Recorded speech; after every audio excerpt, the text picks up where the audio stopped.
My channel. তো সকাল সকাল দেখতে পাচ্ছ আমি এরকম ফুল রেডি হয়ে গেছি। তো আজকে যাচ্ছি একটু পুজো দিতে দক্ষিণেশ্বরে। তো আমি এরকম একটা রেড কুর্তি পরেছি, আমি একদম রেডি, বাট চুলটা আঁচড়াবো, তারপর বেরিয়ে পড়বো। এমনি অনেক লেট, তোমাদের সাথে বেরিয়ে কথা বলছি। তো এখন প্রায় ওই সকাল 8:30 মতো বাজে। তো এখন আমি আর মা বেরিয়ে পড়েছি। আজকে আমি আর মাই যাচ্ছি দক্ষিণেশ্বরে পুজো দেওয়ার জন্য। তো টোটো করে যাচ্ছি ফার্স্টে বাস স্টপে। আমার বাড়ি থেকে বাস স্টপটাও খুবই কাছে, বাট যেহেতু মা যাচ্ছে আজকে, তো ভাবলাম রোদের মধ্যে মাকে আর কি হাঁটিয়ে হাঁটিয়ে নিয়ে যাবো, তো টোটো করেই যাচ্ছি। আমার বাড়ি থেকে দক্ষিণেশ্বর অবধি যেতে ওই 10 মিনিট মতো লাগে, খুব বেশি হলে বাইকে করে 10 মিনিট লাগে। আর যদি বাসে বা অন্য কিছুতে করে যাও তাহলে বেশ অনেকটাই টাইম লাগে, কারণ রাস্তায় অনেক জ্যাম থাকে, বিশেষ করে ওই। আর এই দেখো, কথা বলতে বলতে চলে এলাম দক্ষিণেশ্বর। এই হলো দক্ষিণেশ্বরের স্কাইওয়াক। আর এখান থেকেই আমরা অটো করে নিয়েছিলাম, কারণ বললামই গরমে বেশি হাঁটাবো না মাকে, তো সেই জন্যই একদম অটোতে উঠলাম। আর একদম মন্দিরের গেট অবধি নামিয়ে দিল, 10 টাকা করে ভাড়া নিল। আর রাস্তাটাও খুব একটা বেশি না, খুবই অল্প রাস্তা। বাট আর দক্ষিণেশ্বর যাওয়া সেরকম কোনো প্ল্যান ছিল না, মানে হঠাৎ করেই আগের দিন রাত্রিবেলা ভাবলাম যে দক্ষিণেশ্বরে পুজো দিতে যাব।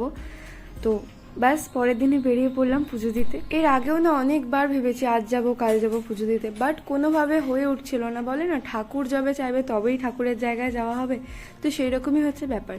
তো এবার আমরা প্রথমেই ডালি কিনে নেব পুজো দেওয়ার জন্য।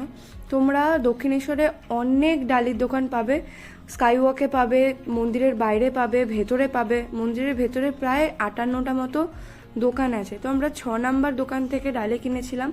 আর এখানে ডালির দাম তোমরা 30 টাকা থেকে শুরু করে একদম 1000 টাকা অবধি পেয়ে যাবে, যার যেটা মনের বাসনা সেটা দিয়ে মাকে পুজো দিও। এছাড়া এই প্যারাগুলো 7 টাকা 10 টাকা এরকম দামে পাওয়া যায়। তো এই তো নিয়ে নিয়েছি একটা ডালি। আমরা মঙ্গলবার মানে 17 তারিখ গেছিলাম পুজো দিতে। আর সেদিন ওয়েদারটাও এত সুন্দর ছিল, মানে খুব একটা গরমও হয়নি, কষ্টও হয়নি সেরকম। আর ফাঁকাও ছিল, একদম ফাঁকায় ফাঁকায় সুন্দরভাবে একদম পুজোটা দিয়েছি। আর পুজো দেওয়ার আগে ফোন, ব্যাগ, জুতো এগুলো এখানে জমা করে রাখতে হয়। ফোন তোমরা ওই 3 টাকা করে পার ফোনে এরা চার্জ করে। তো আমরা পুজো দিয়ে বেরিয়ে পড়েছি, খুব সুন্দরভাবে পুজোটা দিলাম। এবার যাচ্ছি ফুড প্লাজা। অনেকদিন পর এলাম না দক্ষিণেশ্বর, তো এসে দেখছি পুরো ঘোর পাল্টে গেছে। মানে এখানে খাওয়ার জন্য ভোজনালয় খুলেছে আবার। আগে এসব কিছুই ছিল না, কয়েকটা দোকান ছিল, আর সেই দোকানে বেঞ্চ পাতা থাকতো। তো পুজো দিয়ে একদম গরমের মধ্যে ঘামতে ঘামতে কচুরি খাবার সে আলাদাই একটা মজা। কিন্তু এবারে সে ঝা চকচকে এসি আলা ঘরে বসে কোথাও যেন গিয়ে সেই কচুরি স্বাদটা আর পেলাম না।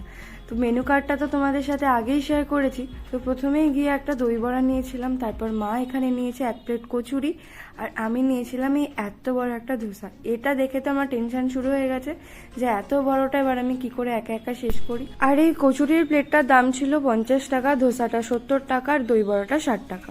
তো খাওয়া দাওয়া করে বাড়ির জন্য কচুরি নিয়ে আর পেট একদম শান্ত করে এবার চলো বাড়ি যেতে হবে। তার আগেই দোকানটা চোখে পড়লো, তো মা সেই জন্য একটু দেখছিল যে কি নেবে না নেবে। তো চলো বাড়িতে গিয়ে আবার দেখা হচ্ছে। অনেকক্ষণ হয়ে গেছে, বাড়ি ফিরে গেছি। এসে স্নান করেই তো গেছিলাম, আর স্নান করতে হয়নি এসে। তারপর একটু ঘুমালাম, আমি বেশ অনেকক্ষণ ঘুমিয়েছি। তারপর জিম গেলাম। তো এখন বাজছে 8:15, আমি এই জাস্ট বাড়ি ফিরলাম। তো আজকের ভিডিওটা আমি এটুকুই রাখছি। এটা যদি তোমাদের ভালো লেগে থাকে তো লাইক, শেয়ার অ্যান্ড সাবস্ক্রাইব করে দিও। তো তোমাদের সাথে আমি আবার মিট করছি নেক্সট ভিডিওতে। ততদিন তোমরা সবাই ভালো থেকো। বাই।